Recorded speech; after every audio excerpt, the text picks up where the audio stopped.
Hello student. Today I am going to start new unit number 6, chapter 9.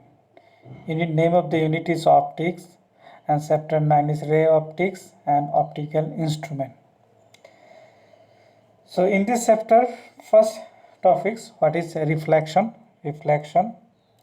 It is the property of light by virtue of which light is sent back into the same medium from which it is coming after being obstructed by a surface.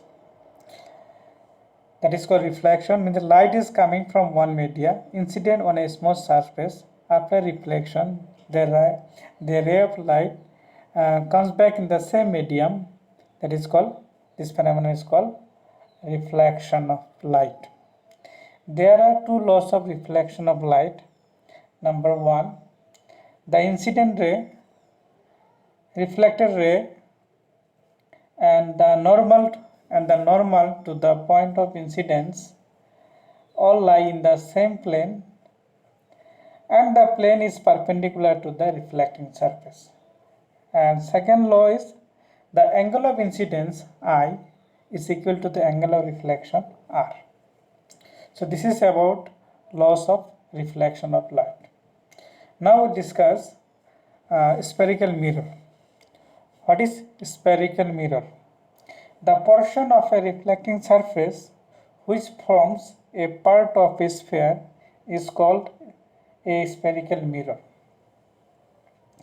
There are two types of spherical mirror, concave spherical mirror and convex spherical mirror.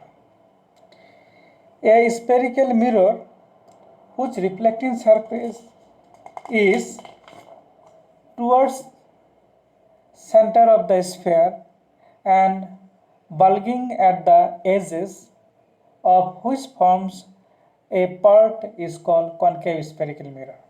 It means if you use inward curved surface as is a reflector, inward curved surface used as a reflector, that is called concave spherical mirror. And if you use outward surface as a reflector, then it is called convex spherical mirror. What is convex spherical mirror? A spherical mirror whose reflecting surface is away from the center of the sphere, bulging and is depressed at the edges of which forms a part is called convex spherical mirror. Now we'll discuss some few definitions related to the spherical mirror. First is pole. What is pole? The center of the spherical mirror is called its pole. So this is the center of the spherical mirror. This is also center of the spherical mirror. This is called pole. Now center of curvature, that is C. What is center of curvature? The center of the sphere of which the mirror forms a part is called the center of curvature of the mirror. The center of the sphere. What is center of curvature? It is the center of the sphere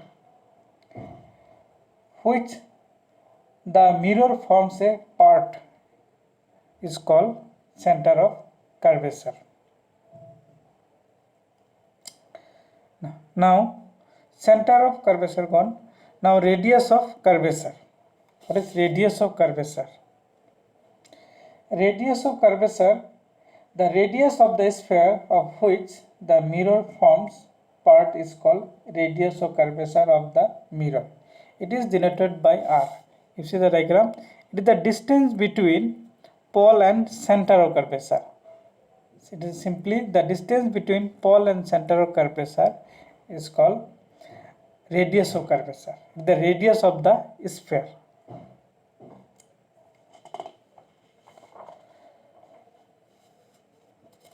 Now principal axis. The line joining the pole and the center of curvature of the mirror is called the principal axis of the mirror.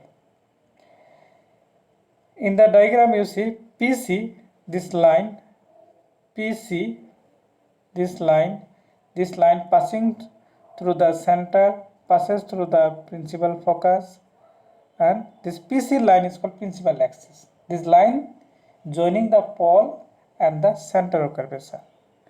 Pole and center of curvature is called principal axis. Next, aperture. What is aperture?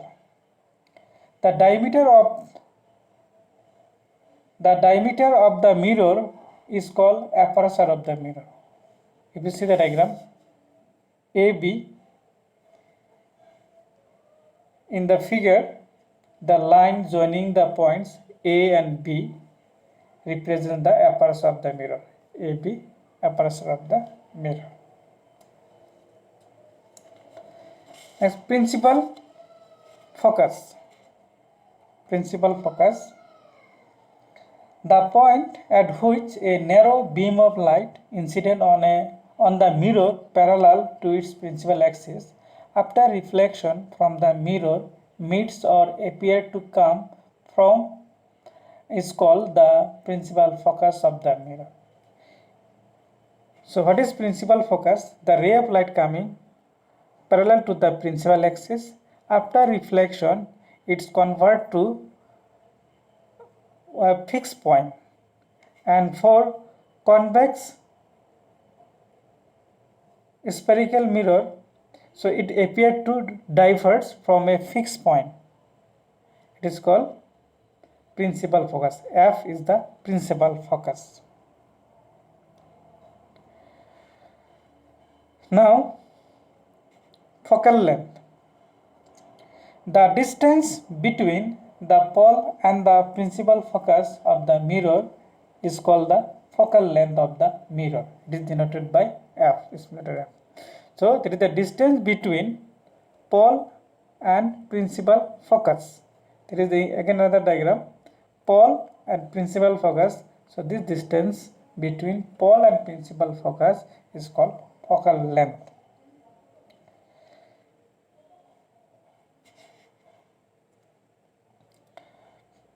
For today, this much.